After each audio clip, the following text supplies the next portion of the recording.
So what is ICSI and who is it suitable for? Welcome to Fertile Minds. I'm Dr. Ben Kroon, fertility specialist, reproductive endocrinologist, obstetrician and gynecologist with Queensland Fertility Group. And today I'll be explaining intracytoplasmic sperm injection, or ICSI. So what is ICSI and why would you use ICSI? ICSI is very different to standard IVF. So with standard IVF, all the sperm are essentially put in a little dish with a bunch of eggs, multiple sperm are put in that dish, and the idea is that it's left overnight to try to fertilize. And in the morning you find out how many of those eggs have fertilized. Now with ICSI, it's quite different. So with ICSI, the shell around the outside of the egg, so some of the cells around the outside of the egg are separated. The egg is checked to make sure it's mature, and then the sperm is immobilized and then sucked up into a very fine micropipette before it's injected into the egg, and hopefully fertilization occurs. Both of them, the fertilization is checked in the morning. Now, when you hear that, you think, hey, listen, shouldn't everyone be using ICSI? Why wouldn't everybody decide to have their eggs injected? Well, it's not quite that simple. ICSI isn't for everybody. The success rates are basically the same. So whether you use IVF or whether you use ICSI, you're not actually going to get better success rates overall. Fertilization is about 60 to 70% regardless of what type of fertilization method that you use. Obviously, if in general terms, it's better to have hands off the eggs. You know, we would tend not to want to manipulate eggs and manipulate sperm if we didn't need to. But in circumstances where the sperm is poor, for example, if there are sperm antibodies in people, you know, a bloke who maybe has had a vasectomy before, or when the sperm count is very low, or when it's not moving well, or when the morphology of what it looks like is highly abnormal. In those circumstances, when your fertility specialist is anticipating that fertilization won't be easy, that's when it's ideal to be able to select the sperm and inject them into the egg using ICSI.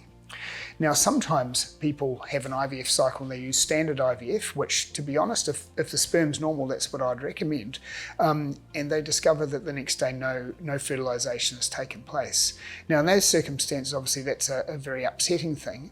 That does tell us a lot about maybe the reason why a couple's not conceiving. But we know that if that happens, we can very easily get around that using ICSI next time around in most circumstances. So it's a very highly effective treatment for many forms of male factor infertility. So one of the interesting things about ICSI is that it's such an effective treatment for male factor infertility that it's actually meant that while we investigate male factor infertility, there's many things that we still don't know about sperm and the reasons why sperm doesn't fertilize an individual egg or a person's eggs, because this particular treatment is so successful at getting around those problems.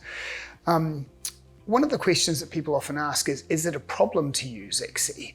And it's not a problem to use ICSI, but in general terms, we prefer to have our hands off the eggs and sperm if we can. The less your eggs and sperm are manipulated, the better. That's my view, at least. But certainly if the sperm is poor in some way, then ICSI is definitely the way to go.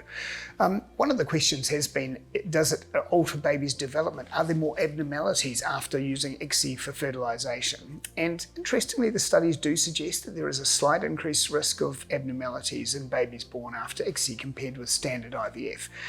But what is hard about those studies is that if you look at the groups of people that need standard IVF versus ICSI, there are actually people who have more, genetic abnormalities. They might have disorders of the Y chromosome, where in fact sperm production is very poor, or they might have other genetic issues, cystic fibrosis, or other types of genetic issues where in fact using ICSI is required. So the question is it actually the ICSI itself, or is it the group of people who need ICSI that might actually have a slightly higher rate of abnormalities that they're born with? So it's quite hard to know whether or not whether ICSI itself is actually, whether there are a high rate of abnormalities actually attributed to ICSI process, or is it just the group of people who over a whole population find that they need ICSI?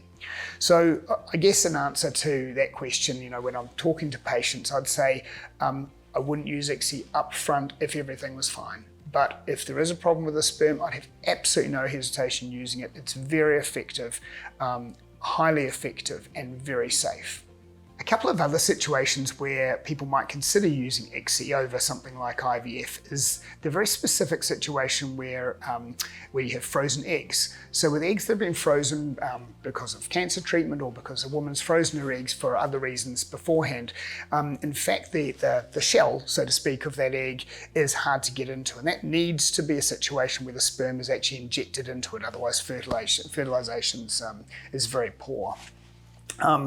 Another time when you do need to use ICSI is when sperm is retrieved from the testicles. So sometimes blokes have got no sperm or azoospermia, and in that circumstance often the sperm is retrieved from the testicles using a needle biopsy. And when that happens, that sperm is not swimming, it's just twitching, and there's no way that it could possibly fertilise an egg without actually being injected. So in that case, 100% of the time ICSI is required to take that sperm, which is very poorly moving, and the numbers are usually very low, to inject those into the egg. The final reason that I was just thinking about that is, I guess, of interest to a lot of people because it's quite topical is pre-implantation genetic screening. So for pre-implantation genetic screening, which you'll hear about elsewhere, pre-implantation genetic screening is where an embryo is screened for its genetics. And in that circumstance, you can fertilise the eggs by standard IVF. But the genetic screening is ever so slightly more accurate when the sperm is actually injected into the egg, just because in the situation where IVF is used, some of the sperm DNA can be found on the outside of the egg, and that may have a very small chance of altering the accuracy of the pre-implantation genetic screening test. All right, everybody, I hope you found this video helpful. Please leave a comment below and make sure you subscribe to our channel to receive more videos about fertility and fertility treatment. Thanks so much.